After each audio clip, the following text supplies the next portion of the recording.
बच्चों, आज हम 27वां पाठ व्यर्थ की शंका के बारे में पढ़ेंगे। व्यर्थ की शंका यानी बेकार की शंका। डाउट था उसको, शंका यानी डाउट हो गया था, और जो डाउट था वो बेकार था, कोई मतलब का डाउट नहीं था।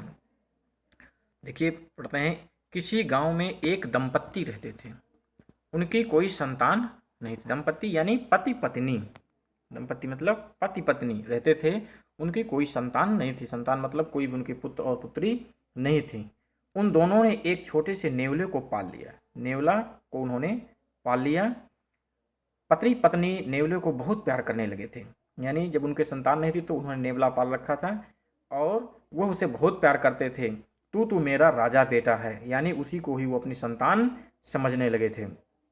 देखिए, हम आपको नेवले का फिगर दिखा रहे हैं। ये नेवला है जिसको उन्होंने पाल रखा है। कुछ दिन बाद उनके घर पुत्री का जन्म हुआ। कुछ दिनों के बाद उनके घर में एक बेटी का जन्म हुआ। संतान पाकर पति पत्नी बहुत खुश हुए। इतना खुश यानी हैप्पी, बहुत खुश हुए। स्त्री अपनी बच्ची से बहुत प्यार करने लगी। उसका ध्यान अपनी संतान पर ही रहता था, यानी बहुत अपने बच्ची से प्यार करने लगी और उसका ध्यान यानी अटेंशन उसकी कहाँ पर था? उसकी संतान पर ही था। अब उसे नेवला व्यर्थ लगने लगा था, यानी जिस नेवले को पहले प्यार करती थी वह नेवला उसे व्यर्थ लगता था, यानी बेकार लगने लगा, यूजलेस हो गया।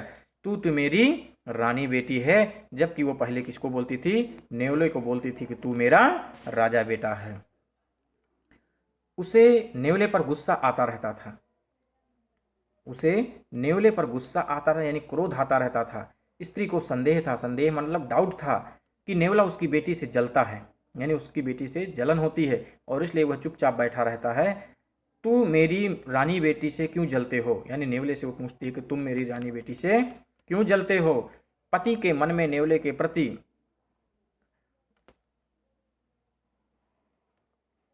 कोई संदेह नहीं था, यानी कोई भी पति के अंदर किसी भी प्रकार का डाउट नहीं था। वह पत्नी को समझाता, नेवला मेरी बेटी से क्यों जलेगा?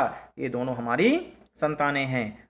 तो यानी पति को हमेशा यह था कि वो नेवले से प्रेम करता था, समझाता था अपनी पत्नी को कि ऐसे कभी भी वो हमारे बच्चे से जलता नहीं है, बल्कि वो दोनों हमारी संतान है और हमें दोनों को प्रेम करना चाहिए, प्यार करना चाहिए। तुम तो हमारे बेटे हो, अपनी छोटी बहन से प्यार जताओ, उसके साथ खेलो। ऐसा वो जो पति था ऐसा नेवले से कहता था कि तुम्हारी छोटी बहन है और तुम उसके हमारे बड़े बेटे हो और तुम दोनों मिल करके खेलो। एक दिन क्या हुआ कि जब स्त्री घड़ा लेकर कुएं से पानी भरने के लिए जाने लगी, उसे अपने पति से कहा, सुनो मैं पानी लेने जा रही हूँ। यानी पत्नी जो थी वो पति से कह रही है कि सुनो मैं पानी लेने जा रही हूँ। जाते जाते उसने पति को सावधान किया, यानी अटेंशन किया, सावधान किया उसको, तुम बिटिया का ध्यान रखना, नेवले का क्या भरोसा। यानी उस पर बिलीव नहीं है नेवले पर, तुम्हें बिटिया का ध्यान रखना है। और जब तक मैं पानी लेकर के नहीं आती हूँ, अचानक सडनली मैं तो भूल ही गया था कि आज शाम को पड़ोसी के घर में मेहमान आने वाले हैं।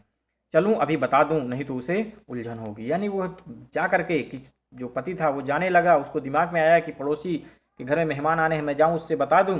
पति को नेवले पर संदेह नहीं था, क्योंकि पति को नेवले पर संदेह डाउट नहीं था। उसे एक काम याद आया। घर से निकलते हुए उसने नेवले से कहा, तुम अपनी बहन का ध्यान रखना, तुम अपनी बहन का ध्यान रखना, थोड़ी देर में वापस आ जाऊंगा। यानी मैं थोड़ी देर में वापस आ जाऊंगा, रिटर्न होऊंगा। उसकी बात सुनकर नेवला सतर्क हो गया। सतर्क हो गया मतलब सावधान हो गया, अलर्ट हो गया। अलर्ट हो गया। वह बच्ची के पालने के पास जा बैठा, पालने पे जहां पर बच्ची लेटी हुई थी। अभी और तभी उसी टाइम पर नेवले ने देखा। क्या नेवले ने देखा?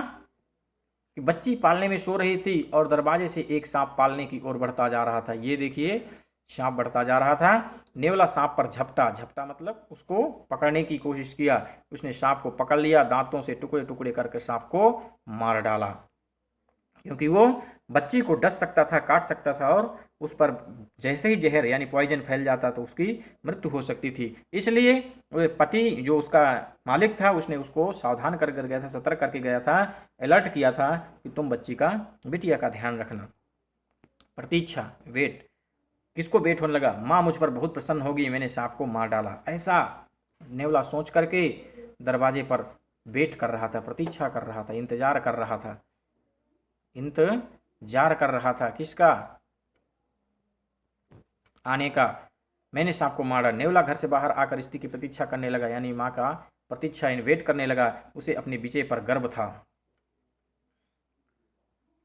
खून, हाय तूने मेरी बिटिया को काट डाया, यानी जैसे ही उसने देखा वो चिल्लाने लगी माँ, और देखा कि तुमने मेरी बिटिया को काट डाला।